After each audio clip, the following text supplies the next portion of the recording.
अनुदान के रूप में दिया जा रहा है, उस अनुदान को रोका जा सकता है।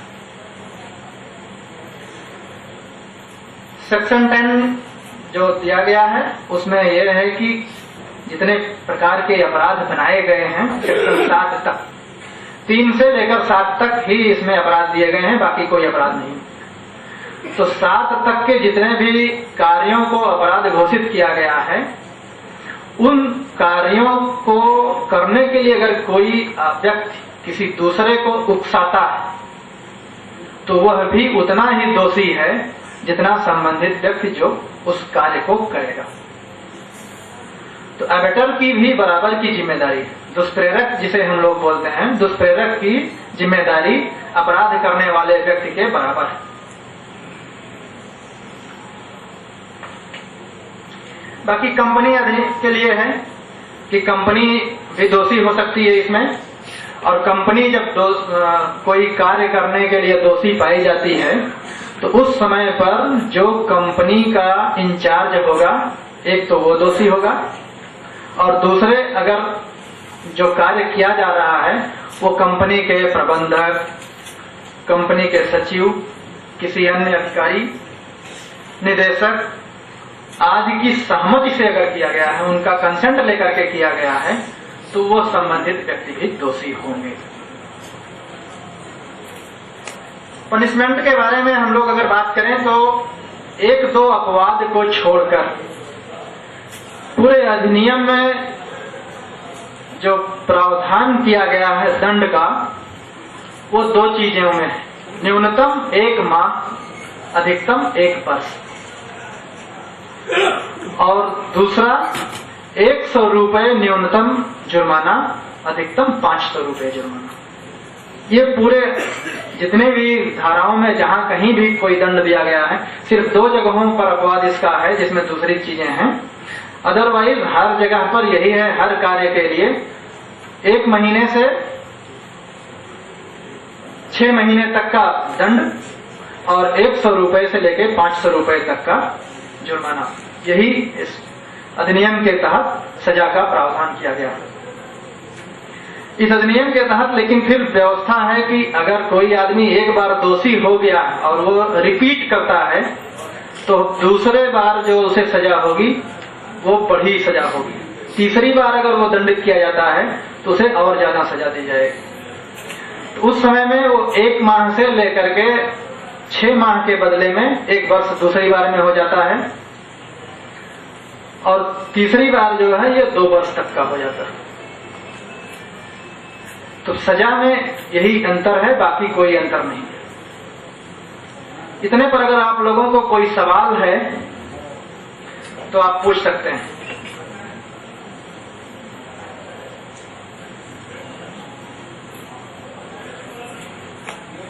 यस,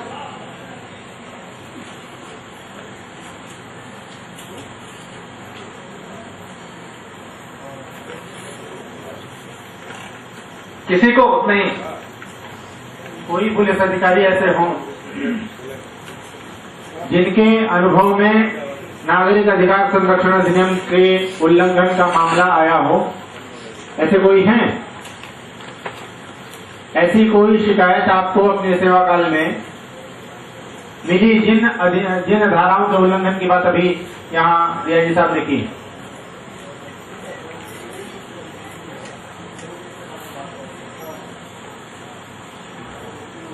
ठीक। तो इसके बाद थोड़ी सी चीजें और हैं। एक अधिकार प्राप्त है कि वे अस्पृश्यता से उत्पन्न होने वाली जो निर्योग्यताएं हैं, जो डिसेबिलिटीज हैं, उन्हें दूर करने के लिए अपने स्तर से प्रयास करें, अपने स्तर से कार्यवाही करें।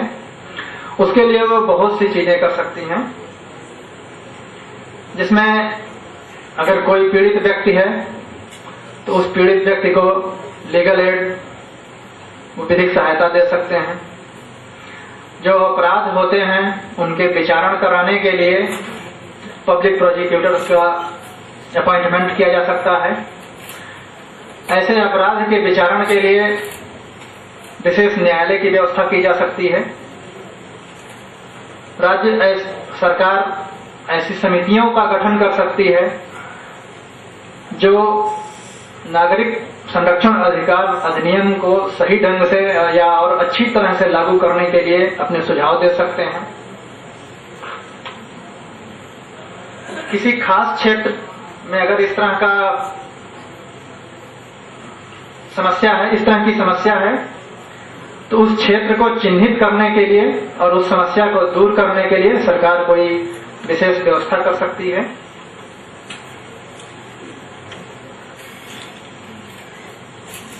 और जो भी कार्यवाही इस तरह की जाएगी,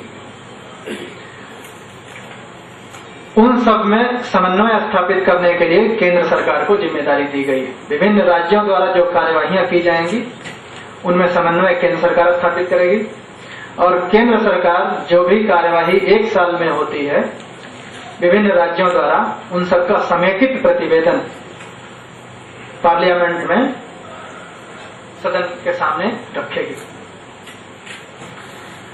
इस अधिनियम में एक चीज ये भी है कि जो अपराध के लिए दोषी साबित होगा उस पर परिवीक्षा अधिनियम, प्रोहिबिशन ऑफ ऑफेंडर्स एक्ट जो प्रावधान किया गया है वो लागू नहीं होगा 14 वर्ष तक की उम्र वालों के लिए। जिनकी एज 14 वर्ष तक है,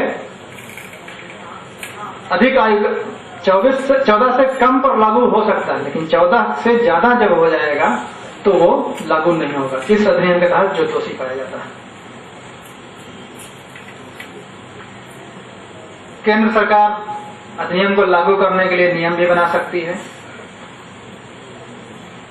और दूसरा यह है कि इस आखिरी जो इसमें दिया गया है प्रावधान वो ये कि जिस समय ये अधिनियम 1955 में बनाया गया तो उस समय जो पूरे देश में विभिन्न राज्यों में विभिन्न क्षेत्रों में जो अलग अलग अधिनियम थे, उन अधिनियमों में चाहे इस अधिनियम के प्रावधान के अनुकूल प्रावधान हो या इसके प्रतिकूल प्रावधान, उन दोनों ही स्थितियों को समाप्त करते हुए संबंधित 21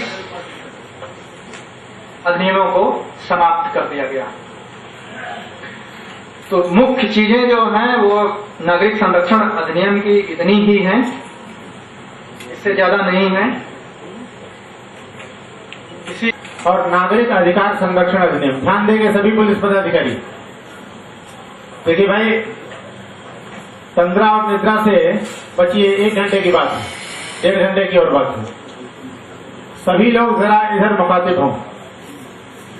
अभी जो 2 अधिनियमों के बारे में हम लोगों ने चर्चाएं सुनी, उन दोनों में खास अंतर आपको क्या समझ आ रहा है? अनुसूचित जाति अत्याचार निवारण अधिनियम से संबंधित कांड तो बहुधा दर्ज होते रहते हैं। नागरिक अधिकार संरक्षण अधिनियम से संबंधित कांड क्या किसी भी पुलिस अधिकारी के कार्यकाल में सामने आए हैं? हाथ उठाएंगे, बताइए। माइक दीजिए भाई, माइक के लिए एसपी साहब की लगाइए माइक दीजिए। पुलिस निरीक्षक Amarnath Tiwari, Bhagalpur, law and order. Chhapra जिले के नवादा रसूलपुर थाना अंतर्गत नवादा गांव में मंदिर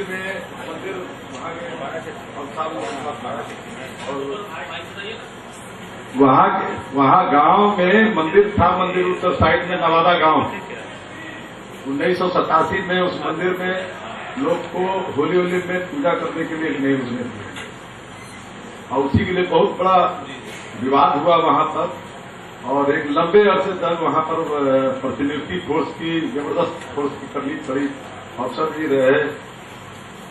धीरे धीरे किसी तरह से फिर उसको शांति लाया गया। उसमें वरीय पदाधिकारी पटना से भी जाके उसकी जांच किए और फिर बाद में आप स्थिति सामान्य है। केस दर्ज हुआ होगा। इसी तरह से संदेश सहार पथ पर आरा में एक मंदिर है जहां 1997 में दोनों को प्रवेश करने से वर्जित कर दिया गया, जबकि वो लोग कांवड़ लेकर आए हुए थे। उस पर मैंने एक लेख भी लिखा था, प्रभात खबर में छपा था, ब्राह्मण सावधान। तो अब हमारा समाज इस तरह से विकसित हो गया है, इस तरह से कमजोर वर्गों का सशक्तिकरण हुआ है, उच्च वर्ण के लोगों का बौद्धिक स्तर थोड़ा बढ़ा है, उनकी जो कुप्रमंडूकता थी उसमें से कुछ खास लोगों की वो खत्म हुई है, समाज हमारा विकसित हुआ है। तो नागरिक अधिकार संरक्षण अधिनियम के मामले जितने ही कम होते गए, इसका मतलब लोगों का बौद्धिक स्तर समान हुआ, लोगों में बुद्धिमत्ता आई कि आप जाति के आधार पर, जन्म के आधार पर विभेद नहीं कर सकते हैं। अब लक्ष्य ये है, सालों साल में कभी कभी कोई घटना सुनने को आती है, किसी मंदिर में किसी को प्रवेश नहीं करने दिया गया, लेकिन अभी भी अनुसूचित जाति अत्याचार निवारण अधिनियम से के अंतर्गत जो परिभाषित अपराध हैं वो होते हैं। हमारा लक्ष्य ये होना चाहिए, इस कार्यशाला को आप अत्यंत महत्वपूर्ण कार्यशाला मानते हुए और ये मान के चलिए कि अब हमको अनुसूचित जाति अत्याचार निवारण अधिनियम के प्रावधान अंतर्गत जितने भी अपराध परिभाषित हैं उनके प्रति संवेदना उसी तरह से संवेदनशील होना होगा जिस तरह से नागरिक अधिकारों के प्रति हम संवेदनशील हुए तो हमने समाप्त कर दिया। हम ऐसी परिस्थिति पैदा कर सकते हैं, पुलिस अधिकारी ऐसी परिस्थिति पैदा कर सकते हैं समाज में कि आज से 10 साल बाद जब कार्यशाला आयोजित होगी तो इसी तरह से पता चलेगा कि आज से 10 साल पहले कोई अनुसूचित जाति अत्याचार का कोई केस हुआ था। नागरिक अधिकार संरक्षण अधिनियम का जैसे बता रहे हैं तिवारी जी, अभी बताया कि आज से 89 में हुआ था, 97 वाला मैंने बताया। इसी तरह से होना ये चाहिए कि लोग कहें कि हाँ 8 साल पहले एक छोटे से रजिस्टर्ड हुआ था।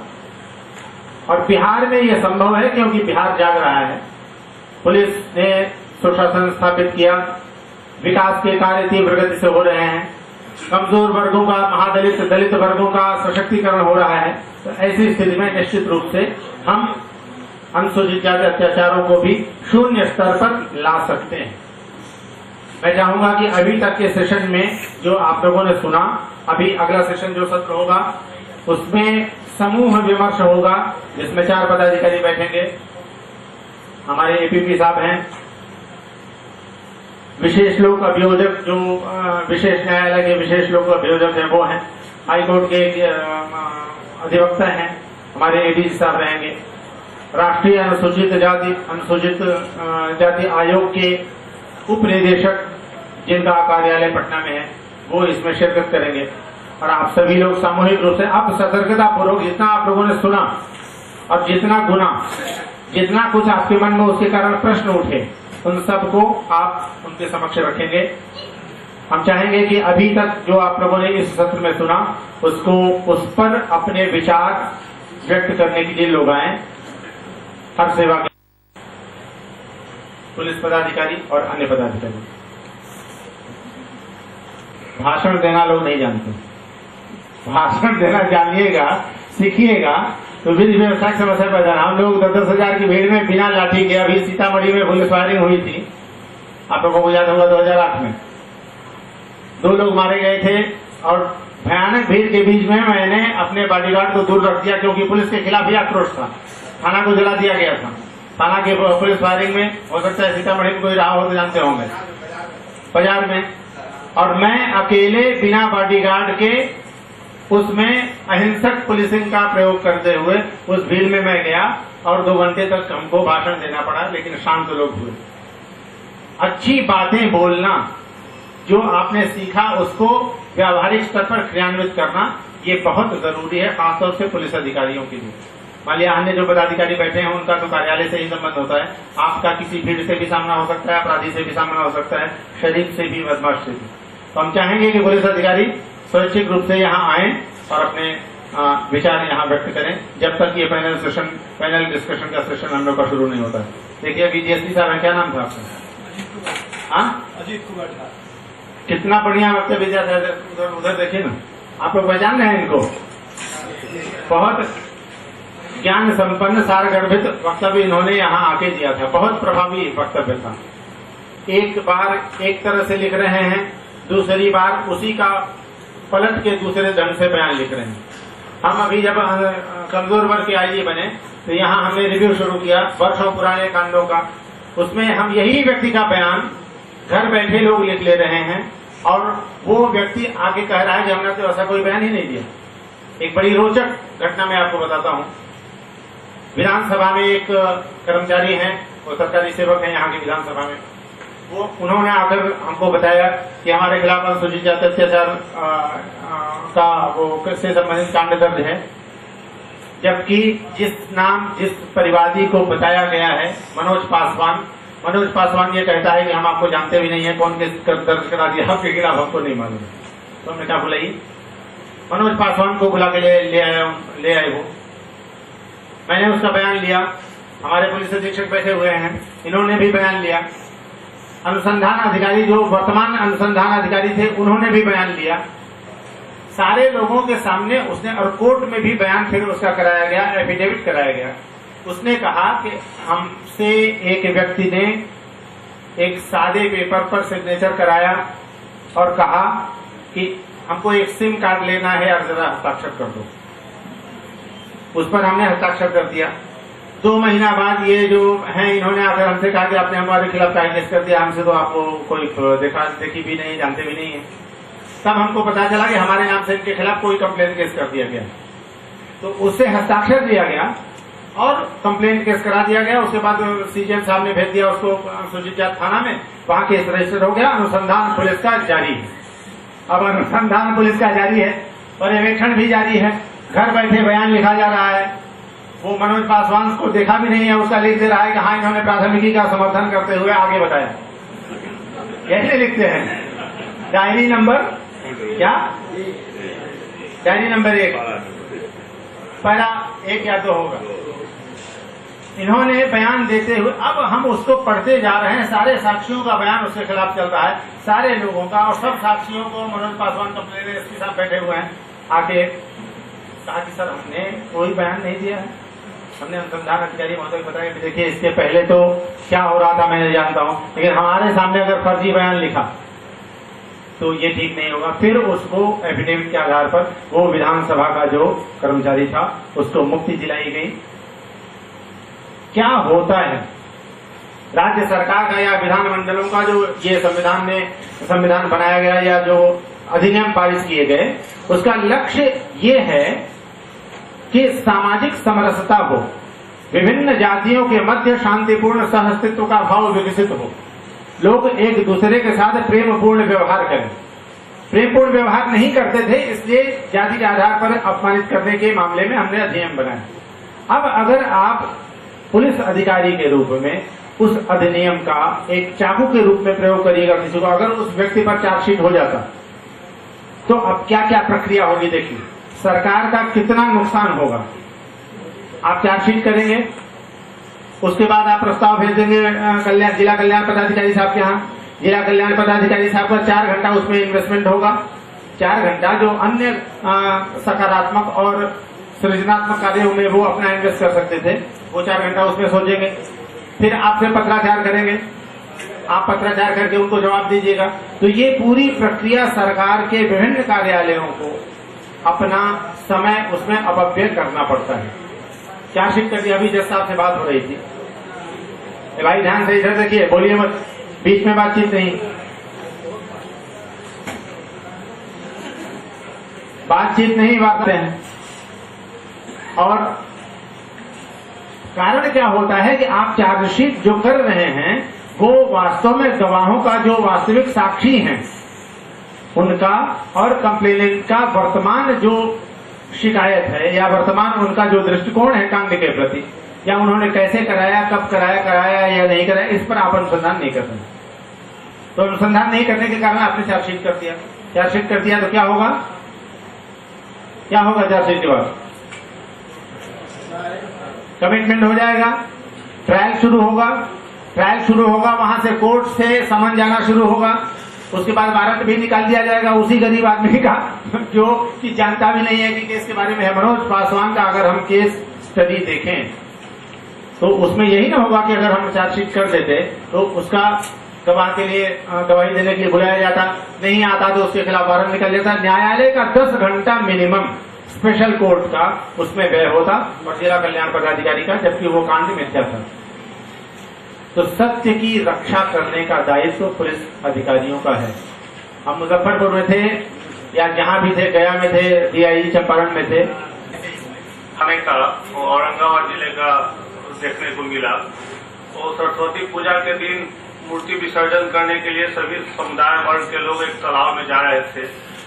एक प्रतिमा को वहां के कुछ लोगों ने, जो अनुसूचित जाति जनजाति से भिन्न लोग थे, वो प्रतिमा को उस तालाब में डुबोने से रोक दिया और बताया कि बगल वाले तालाब में डुबाओ। उन्होंने जिद किया कि मैं इसी तालाब में डुबाऊंगा, जिसके कारण हल्का उन लोगों के साथ मारपीट हुई। फिर अंततः उस तालाब में प्रतिमा का विसर्जन किया गया। जब मैं केस देखने गया तो उस अनुसूचित जाति जो कंप्लेंट साइड से थे वो संयोग से वहां पर नहीं थे।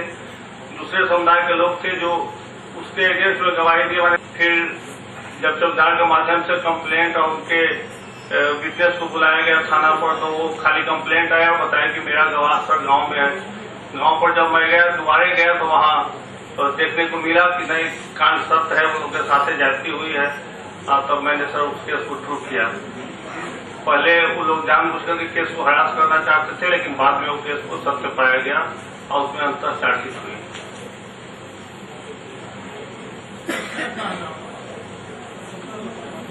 जानबूझकर के हरास करने के लिए कांड दर्ज करेगा, तब मैं कंप्लेंट को बुलाया थाने पे। फिर जब बताया कि मेरा विटनेस वहां है, जाकर के दोनों पक्ष को जब लिया तो सत्य पाया गया।